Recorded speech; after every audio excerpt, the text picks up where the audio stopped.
السلام عليكم ورحمة الله وبركاته. بسم الله والصلاة والسلام على رسول الله وعلى آله وأصحابه ومن والاه، أما بعد، فأعوذ بالله من الشيطان الرجيم. بسم الله الرحمن الرحيم.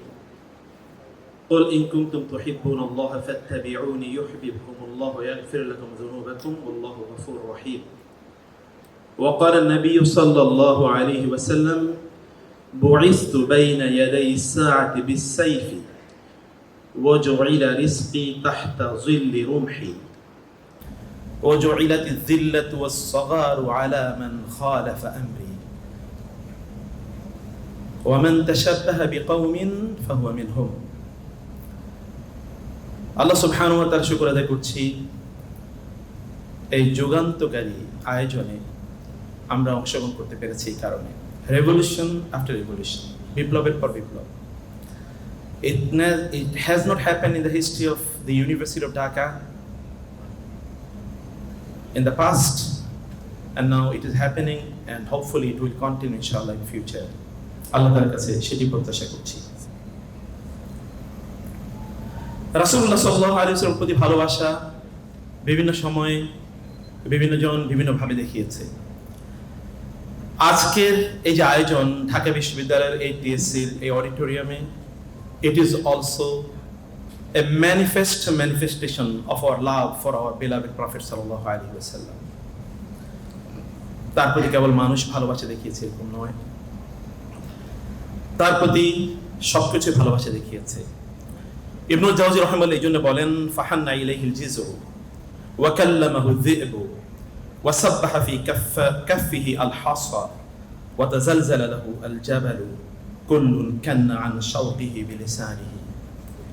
তিনি বলেছেন, খেজুর গাছের গড়ি তার জন্য কেঁদে উঠেছে, নেকড়ে বাঘ তার সামনে কথা বলেছে, এবং তার হাতে খাবারের টুকরাগুলো অথবা তার সামনে পাথরের নুড়িগুলো তাসবিহ বলে উঠেছে। এবং পাহাড়ে যখন তিনি উঠেছেন, তাকে পেয়ে আনন্দের আতিশয্যে জাবালে উহুদ প্রকম্পিত হয়ে উঠেছিল। আনতাল্লাযী হান্নাল জামাদু বিআতফিহি ওয়া শাকালাকাল হায়াওয়ানু ইয়াওমা রাআকা ওয়াল জিজু ইউসমাউ বিল হানিনি আনিনুহু ওয়া বুকাউহু শাওকান ইলা লুকিয়াকা। কবি বলেছেন, আপনি সেই ব্যক্তি জড় পদার্থগুলো আপনার ভালোবাসায় কেঁদে উঠেছে, এবং প্রাণীগুলো যখন আপনাকে দেখেছে তখন তাদের কষ্টের কথাগুলো বলেছে।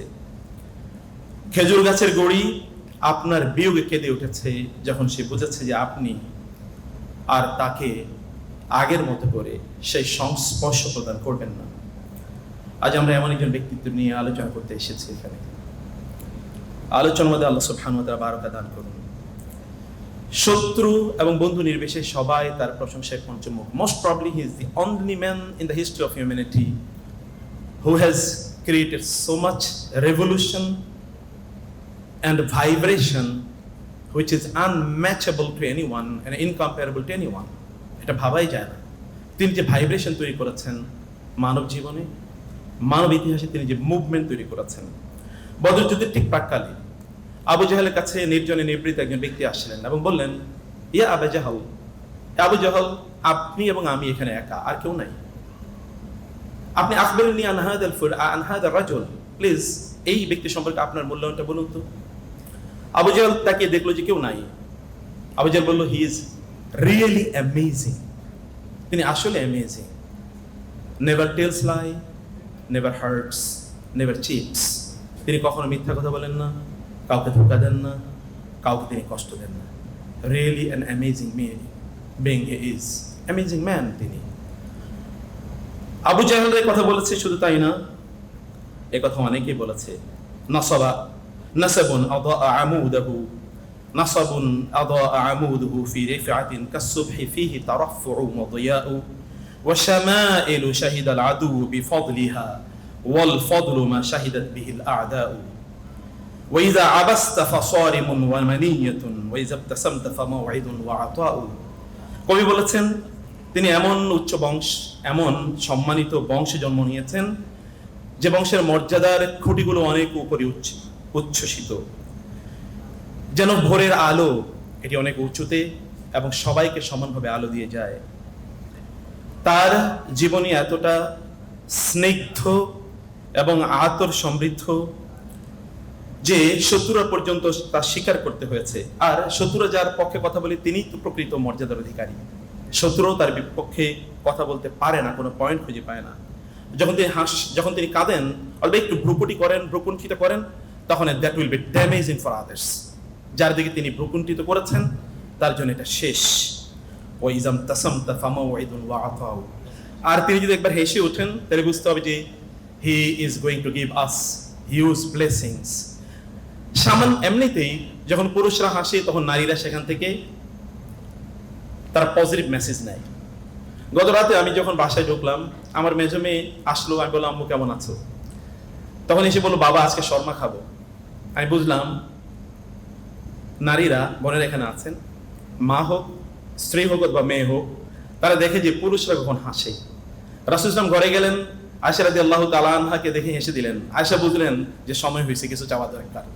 তিনি রাসূলকে বললেন, আয়েশার চেহারা দেখে বললেন, আয়েশা মনে হচ্ছে তুমি কিছু চাচ্ছ? বলে ইয়া রাসূলুল্লাহ, হ্যাঁ কিছু চাই। কি? বলে আপনি বলুন আল্লাহ যেন আমার অতীতের সব গুনাহ মাফ করে দেন।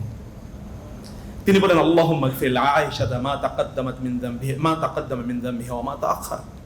আল্লাহ আয়েশার অতীত এবং পরের সকল গুনাহ আপনি মাফ করে দেন। রাসূলুল্লাহ সাল্লাল্লাহু আলাইহি ওয়াসাল্লাম এমন ব্যক্তি ছিলেন।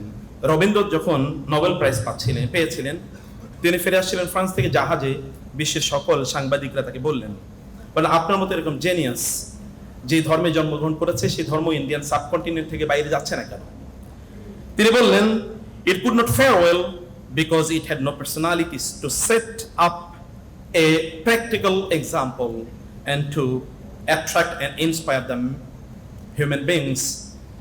আমাদের ধর্মে এমন কোনো ব্যক্তি নাই, সিঙ্গল পার্টিকুলার হিস্টোরিক্যালি প্রুভড এরকম কোনো ব্যক্তি নাই যিনি কোন একটা প্র্যাকটিক্যাল এক্সাম্পল আমাদের জন্য সেট করবেন আমাদের জীবনের প্রত্যেকটা পরতে পরতে, এবং যিনি মানুষকে অ্যাট্রাক্ট এবং ইন্সপায়ার করতে পারবেন। রাসূলুল্লাহ সাল্লাল্লাহু আলাইহি ওয়াসাল্লাম তিনি আমাদেরকে যে জীবন ব্যবস্থা দিয়েছেন তা সত্যিকার অর্থে তৎকালীন অন্ধকারাচ্ছন্ন যুগে তিনি আলোকিত মানুষ তৈরি করে গিয়েছেন। মার্টিন লুথার কিং জুনিয়র তিনি আমেরিকার অভূতপূর্ব এই উন্নয়ন ইত্যাদিকে সামনে তিনি বলেছিলেন, our scientific power has overturn our spiritual power. We have created guided missiles but misguided men.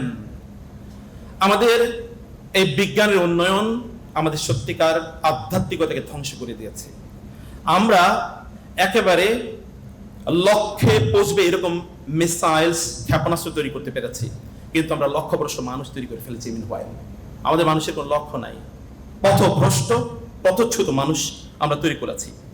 তিনি একমাত্র মানুষ যিনি মানবতার ইতিহাসে সবচেয়ে বেশি ঝংকার তৈরি করেছেন। মানুষকে তার জীবদ্দশায় যতটা তিনি আলোকিত করেছেন, উপকৃত করেছেন, তার মৃত্যুর পর এক ফোঁটা কম করেননি, বরং তার জীবদ্দশায় তার অনুসারীদের সংখ্যা ছিল 1.5 লক্ষ অথবা তার চেয়ে একটু বেশি, মোর অর লেস। তার মৃত্যুর পর এটি 200 কোটিতে পৌঁছেছে কমপক্ষে।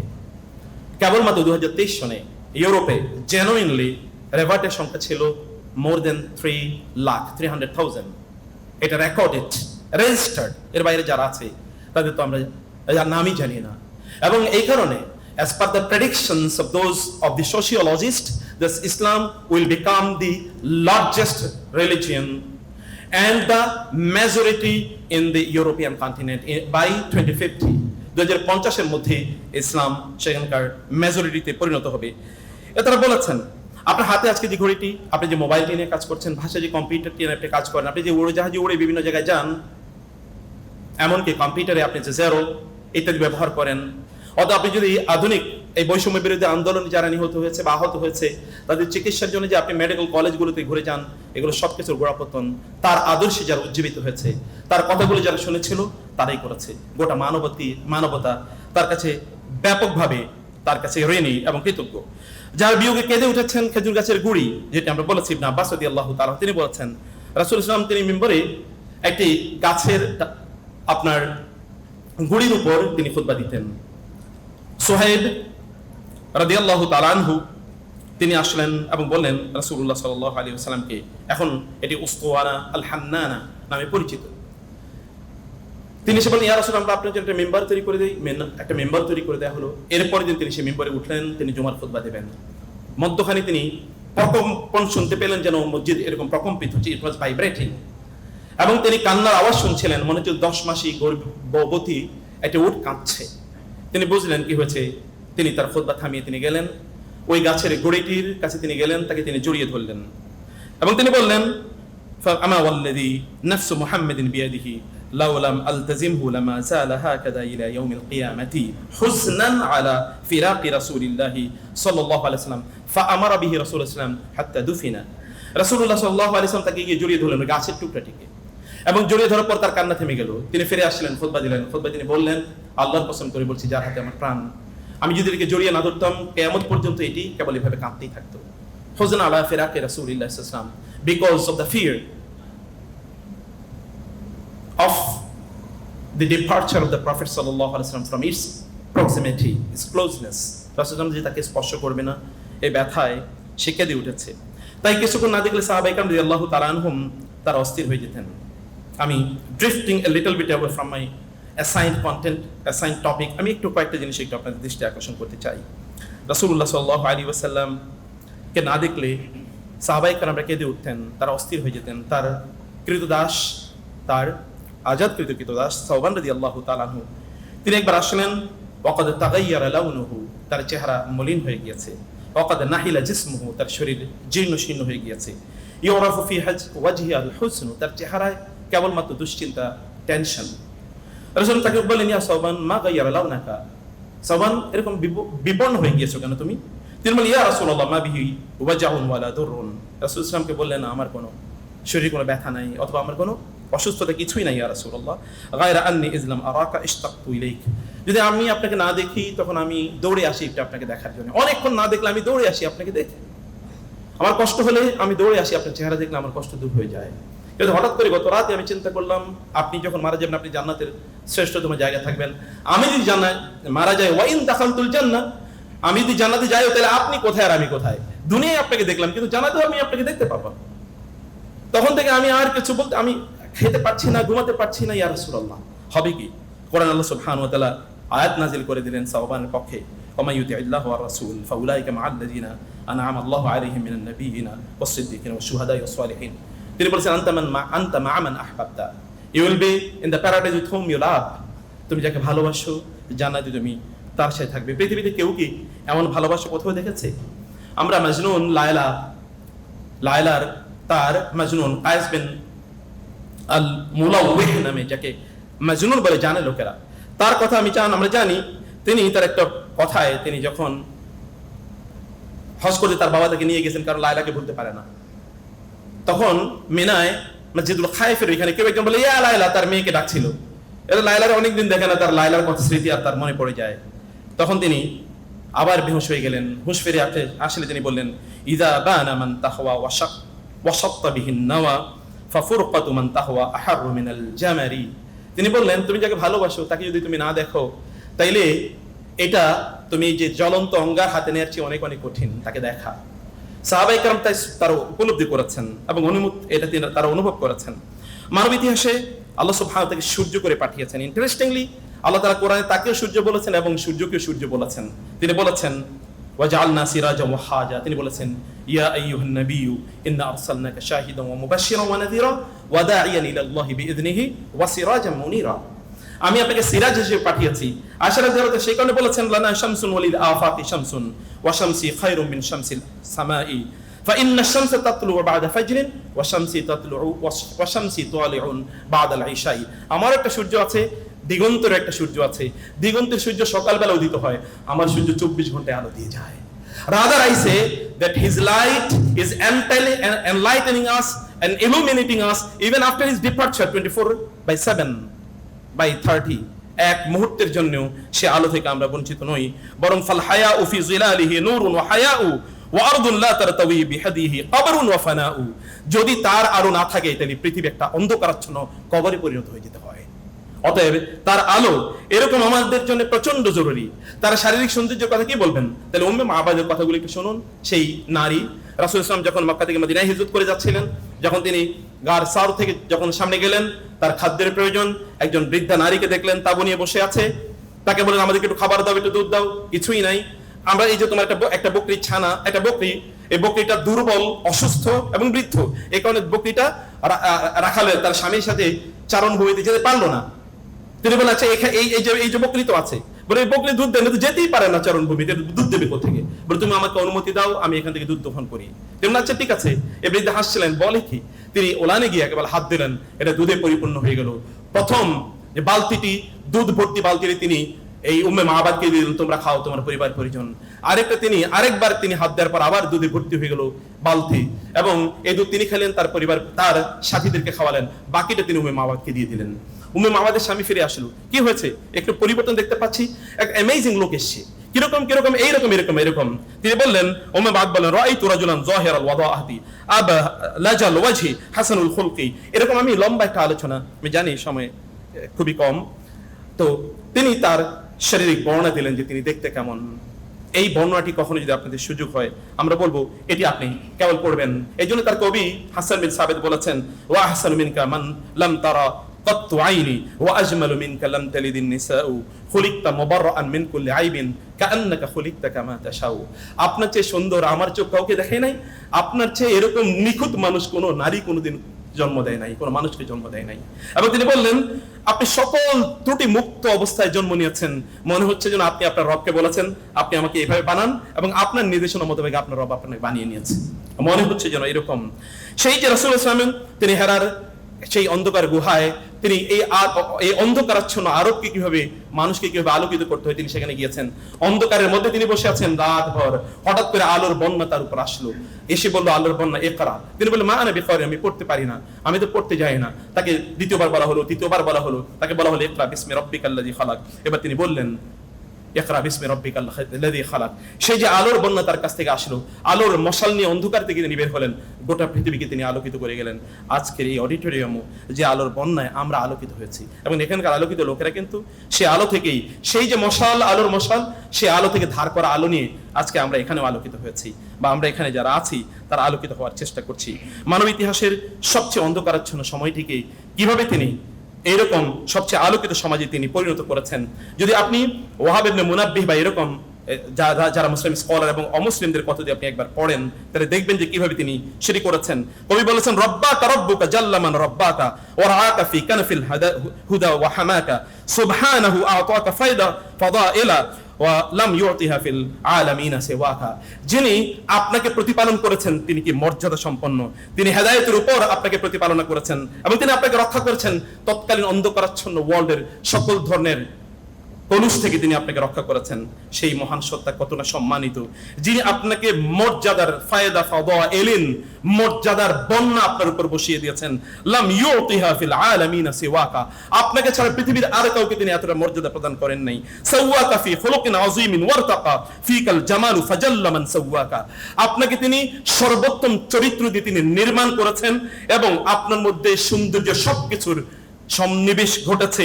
অতএব যিনি আপনাকে অসাধারণ শারীরিক এবং মনস্তাত্ত্বিক এবং আপনাকে স্পিরিচুয়াল আধ্যাত্মিক গুণ দিয়ে সৃষ্টি করেছেন, তিনি কতই না মর্যাদাবান। এরপরে তিনি আরো অনেক কথা বলেছেন, আমরা কবির এই কথাগুলোর দিকে যাচ্ছি না। তার প্রতি মানবতার দায়িত্ব রয়েছে, দায় রয়েছে।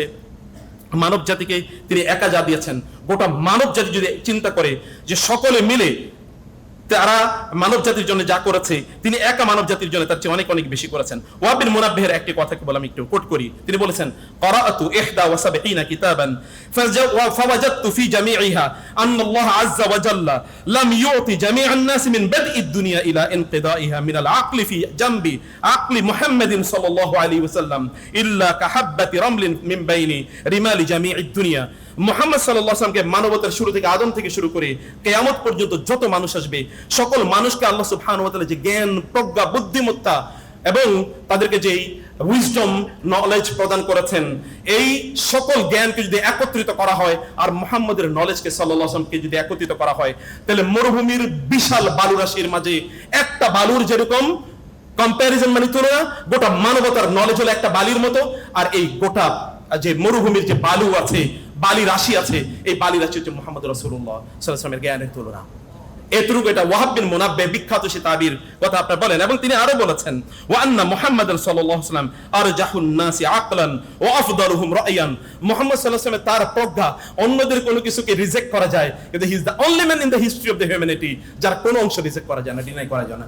Relevant in all the occasions, in all the situation, session in all time and places, সব জায়গায় সমানভাবে তিনি relevant, the only man in human history. এই কারণে আর কাজী ইয়াদ রাহমাতুল্লাহ তিনি বলেছেন ওমান তাআম্মালা হুসনা তাদবীরিহি লিল আরাবিল্লাযীনা কানু كالوحش الشارد والطبع المتنافر المتباعد كيف سافسهم واحتمل جفاهم وصبر على أذاهم إلى أن انقادوا إليه واستمعوا عليه وقاتلوا دونه أهليهم وآباءهم وأبنائهم واختاروه على أنفسهم وهجروا في رضائه أوطانهم وأحبابهم من غير ممارسة سبقت له ولا مطالعة كتب يتعلم منها سنن الماضين فحقق أنه صلى الله عليه وسلم عقل الناس। তিনি বলেছেন তিনি এই তৎকালীন এই বিভ্রান্ত আরবদেরকে, এটা বিভিন্ন দলে উপদলে বিভক্ত এই আরবদেরকে তিনি যেভাবে একত্রিত করেছেন, তাদেরকে তিনি নেতৃত্ব প্রদান করেছেন এবং তাদের এই যে রুক্ষ জীবন যাপনকে তিনি যেভাবে সাবলীল করে দিয়েছেন এবং তাদের কষ্টগুলো যেভাবে তিনি সহ্য করেছেন, অতঃপর তারা তার কাছে এসে আত্মসমর্পণ করলো, তার চারিদিকে তারা একত্রিত হলো,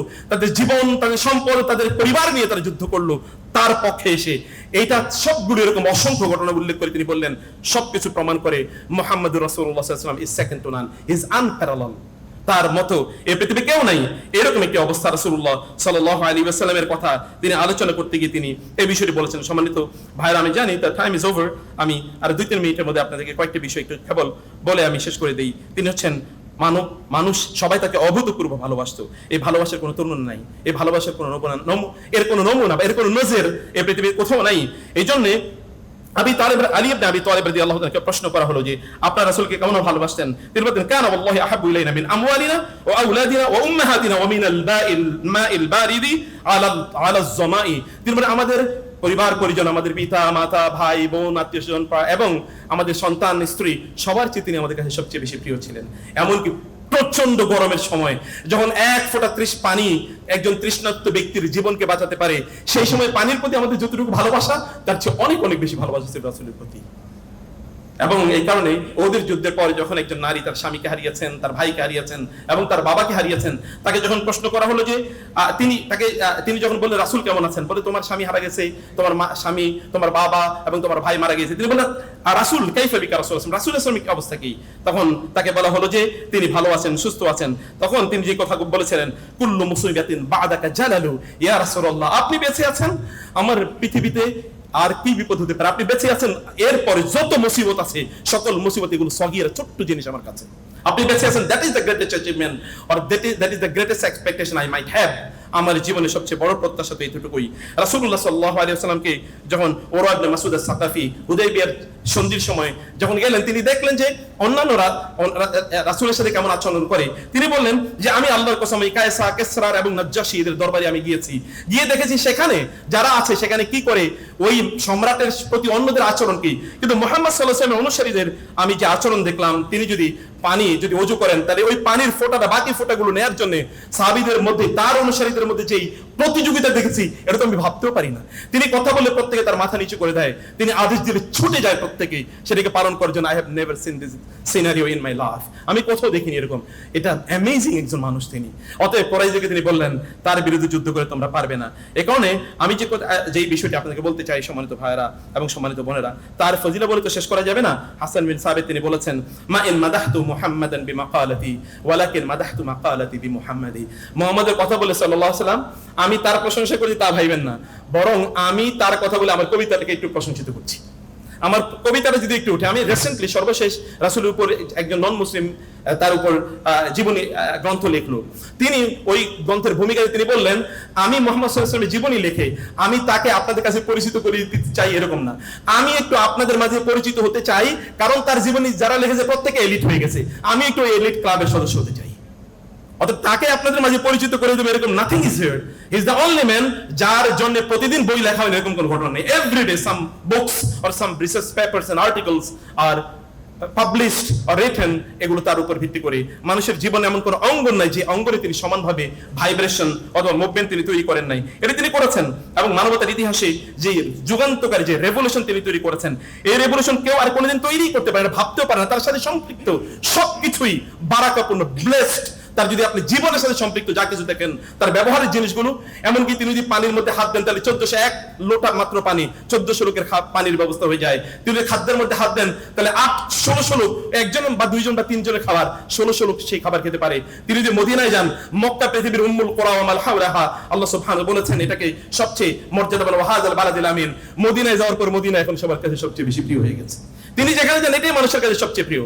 অতএব তিনি এমন একজন ব্যক্তিত্ব, যা কিছু তিনি ধরেন তাই এরকম শোনায় অথবা সবচেয়ে এরকম মানুষের কাছে সবচেয়ে প্রিয় জিনিসে পরিণত হয়ে যায়। রাসূলুল্লাহ সাল্লাল্লাহু আলাইহি ওয়াসাল্লাম এই পৃথিবীর most successful person, Michael H Hart তো বলেছেই, মাই চয়েস অফ মুহাম্মদ সাল্লাল্লাহু আলাইহি ওয়াসাল্লামকে আমি যে to lead the list of the most influential man on earth, কেন আমি এটি করেছি? It may be question by my friends and may raise the eyebrows of many of my readers. অনেকে হয়তো প্রশ্ন করতে পারে কেন এটা হয়েছে, কিন্তু আমি জানি on religious and secular ground he is the only man who has become supremely successful। একমাত্র রিলিজিয়াস এবং সেকুলার, এই দুনিয়া পরিচালনার ক্ষেত্রে, আখিরাত পরিচালনার ক্ষেত্রে তার কোনো জুড়ি নাই, আমি দেখেছি। এই কারণে তিনি তার ওই বইতে দ্য মোস্ট ইনফ্লুয়েন্সিয়াল 100 men এর মধ্যে তিনি 1 নম্বরের নাম রেখেছেন মুহাম্মদ সাল্লাল্লাহু আলাইহি ওয়াসাল্লাম, 2 নম্বরের নাম রেখেছেন আইজাক নিউটনের, 3 নম্বরে ঈসা আলাইহিস সালামের নাম, 2 নম্বরে এবং একজন প্রথম নম্বরের মধ্যে পার্থক্য হলো প্রথম জনকে যদি 1 কোটি দেওয়া হয়, দ্বিতীয় নম্বরকে হয়তো 1 নাম্বার দেওয়া যায় আর কি। পার্থক্যটা লেভেল এরকম, ফার্স্ট এবং সেকেন্ডের মধ্যে পার্থক্য। একজন কেবলমাত্র সায়েন্সে কয়েকটা জায়গায় তিনি করেছেন, এর চেয়ে কম আমাদের জাবের ইবনে হাইয়ানরা করেন নাই। অতএব সেটা পাবলিশড হয় না, রিকগনাইজড হয় না, because of the prejudice against the Muslims, that is a different story all together. কিন্তু রাসূলুল্লাহ সাল্লাল্লাহু আলাইহি ওয়াসাল্লামের সাথে তুলনা একটু দেখেন তো, তুলনায় কোথায় আছে রাসূলুল্লাহ সাল্লাল্লাহু আলাইহি ওয়াসাল্লাম এই পৃথিবীর সকলের কেন্দ্রবিন্দু, ফোকাস, অ্যাটেনশন, প্রত্যেকের কেন্দ্রবিন্দুতে, আলোচনার কেন্দ্রবিন্দুতে তিনি হয়েছেন। মহাত্মা গান্ধী সে কথা স্বীকার করে গিয়েছেন।